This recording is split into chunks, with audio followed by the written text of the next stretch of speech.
پیارے بچوں، السلام علیکم ورحمۃ اللہ وبرکاتہ۔ عزیز بچوں، القرآن میں ہم پہلے سورۃ الناس پڑھنے جا رہے ہیں۔ پہلے میں آپ کو سورۃ الناس کا لفظی ترجمہ، پھر اردو میں سینٹینس وائز ترجمہ اور انگلش میں ترجمہ۔ آج ہم انشاءاللہ 2 آیتیں پڑھنے جا رہے ہیں، اس کے ساتھ ساتھ تجوید بھی پڑھیں گے۔ امید ہے کہ آپ دھیان سے سنیں اور اگر قرآن پاک اپنے سامنے رکھے اور اس پہ سورۃ الناس نکال کے اس کی طرف توجہ رکھیں۔ بسم اللہ الرحمن الرحیم۔ سورۃ الناس آیاتھا 5، یعنی اس میں 5 آیت کریمہ ہے۔ مکیۃ و مدنیۃ، یہ مکہ میں بھی نازل ہوئے اور مدینہ میں بھی۔ عربی اردو، اس سائڈ عربی لکھنا ہے اور اس سائڈ اردو لکھنا ہے۔ بسم اللہ الرحمن الرحیم۔ قل اعوذ برب الناس، قل اعوذ برب الناس۔ قل یہ کیف سے کل نہیں ہے، کیف سے کل معنی ہو گیا کھاؤ، کھانا، کچھ کھانا۔ قل یہ قاف ہے،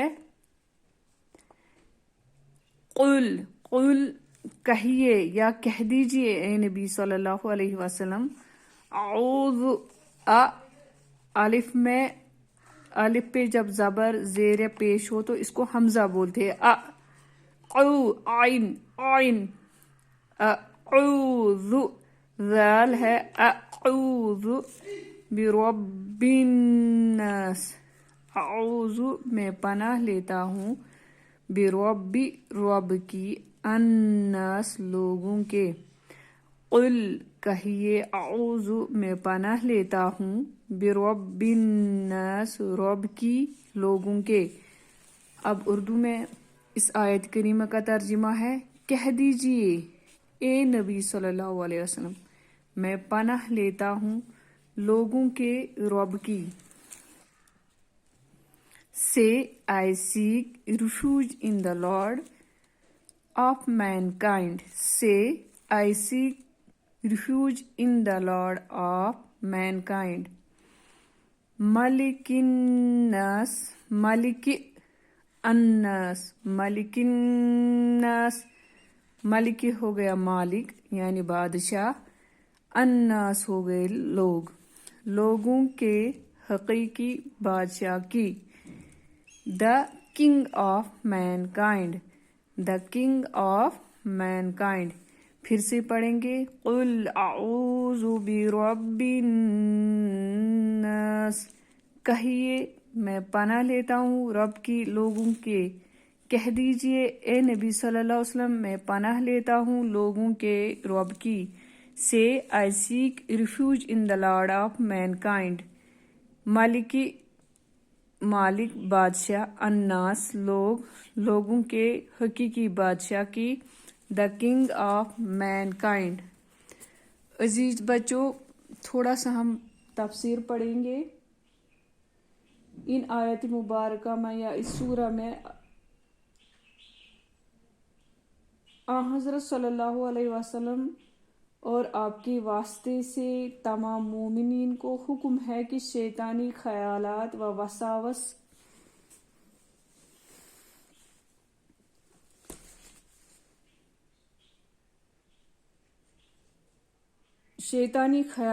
وساوس سے ہر وقت اللہ کی پناہ مانگتے رہیں۔ عزیز بچوں، چنانچہ اللہ تعالیٰ نے ان آیت مبارکہ میں فرمایا ہے، قل اعوذ برب الناس، ملک الناس، الہ الناس۔ پہلے ہم ادھر تک ہی پڑھتے ہیں، یعنی اے نبی صلی اللہ علیہ وسلم آپ کہیے کہ میں انسانوں کے رب، انسانوں کے بادشاہ اور انسانوں کے معبود کی پناہ لیتا ہوں۔ یہاں اللہ تعالیٰ کی 3 صفات کا ذکر کیا گیا ہے۔ الہ الناس بھی اسی کے ساتھ پڑھیں گے ہم۔ الہ الناس معبود لوگ، لوگوں کے معبود کی، the God of mankind. عزیز بچوں، ان دوسرے یہ کہ وہ تمام انسانوں کا مالک اور بادشاہ ہے، تیسرا یہ کہ وہ انسانوں کا الہ یعنی معبود ہے، جس کی معبود اس کو بولتے ہیں جس کی عبادت کی جائے، جس کے سامنے جھک جائے، جس کو ہم بھیک مانگے، اس کو معبود کہتے ہیں۔ تو اگرچہ اللہ تعالیٰ کی شان، ربوبیت اور بادشاہیت، معبودیت تمام مخلوقات کو شامل ہے، لیکن ان صفات کا جیسا کامل ظہور انسانوں میں ہوا کسی دوسری مخلوق میں نہیں ہو۔ اس لیے رب اور مالک الہ کی اضافت انسان ہی کی طرف کی گئی ہے۔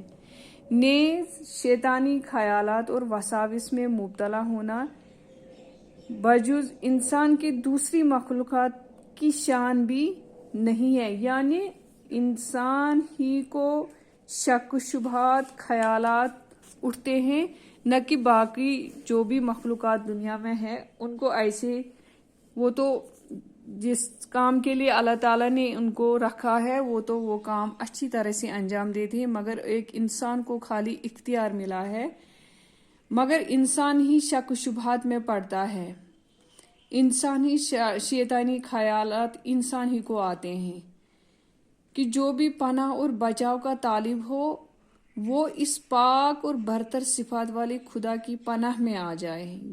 جس کو ایسے خیالات آ جائیں تو اس کو کیا کرنا چاہے کہ اس کو اپنی بچاؤ کے لیے اللہ کے دربار میں حاضر ہونا چاہیے، جو تمام انسانوں کو پالنے اور پرورش کرنے والا ہے، جو تمام انسانوں کا حقیقی مالک اور شہنشاہ بھی ہے، اور جو معبود حقیقی اور لائق عبادت و بندگی بھی ہے۔